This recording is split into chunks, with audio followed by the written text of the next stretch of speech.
For the most important part of our celebration, the presentation is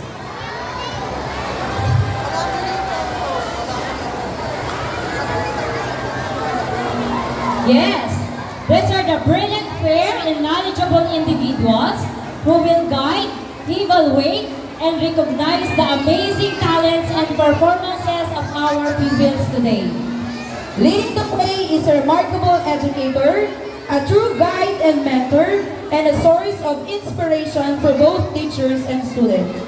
Let's give a warm, loud, and energetic round of applause to Sir Fidel K. San Jose, one of our master teachers who takes his place to present our judges for today. Let's give him a big round of applause.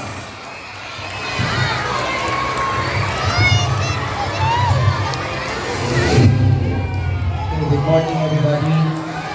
Supportive and eager parents, dedicated teachers, excited children, and distinguished guests.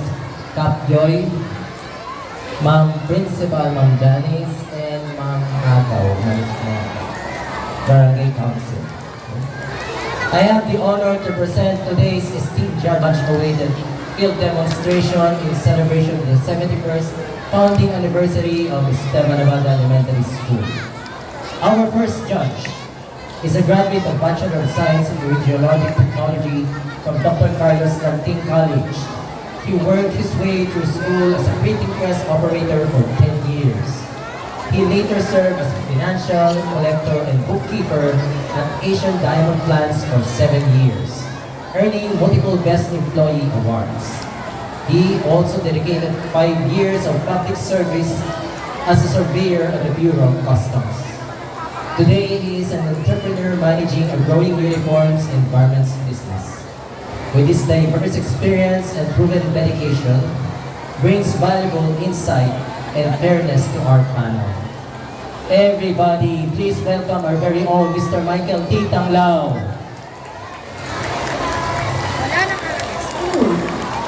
Okay, palakpakan niyo si Kuya Bong.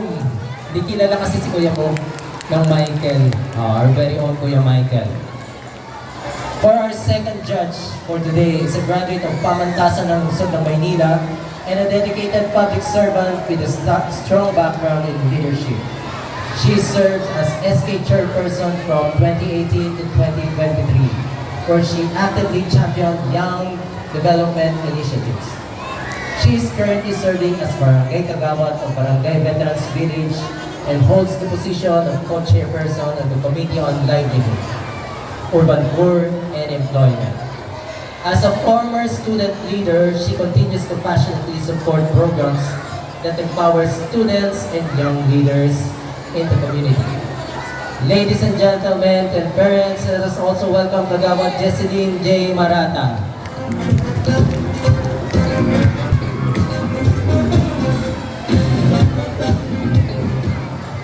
Our third judge for today is also currently serving as Barangay Kagawad and is a graduate of Bachelor of Arts in Legal Management, magna cum laude, from the University of Santo Tomas Faculty of Arts and Letters.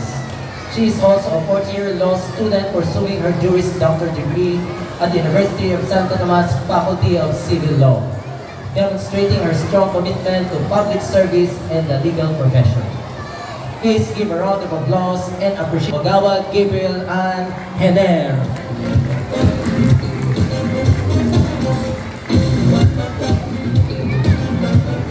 For our fourth judge, she is a passionate and dynamic education leader who consistently promotes quality education and holistic development among students.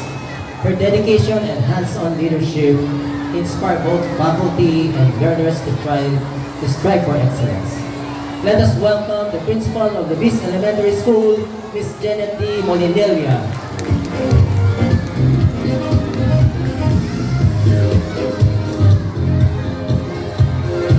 And our fifth and final judge is known for her strong leadership, dedication to academic excellence, and commitment to nurturing both teachers and learners. With her guidance and experience in educational management, she continues to lead her school community towards growth and success. Again, our fifth judge, ladies and gentlemen, children, parents, A warm welcome to Dr. Flor V. Toribio, Principal of Bungad Elementary School. Again, ladies and gentlemen, friends, everybody, it's my honor to present to you our judges for today. Thank you very much and let all enjoy the day. Good morning po. Maraming salamat po, Sir Fidel. The excitement is building up. Maaari bang isigaw ang lahat? 71st anniversary ay 71st Foundation Day!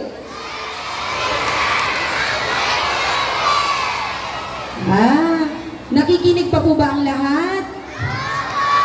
Wow, may energy pa ba? So, pero bago natin masaksihan ang ating mga amazing performances today, ng ating mga participants, mahalaga muna na malaman natin kung paano ang judging.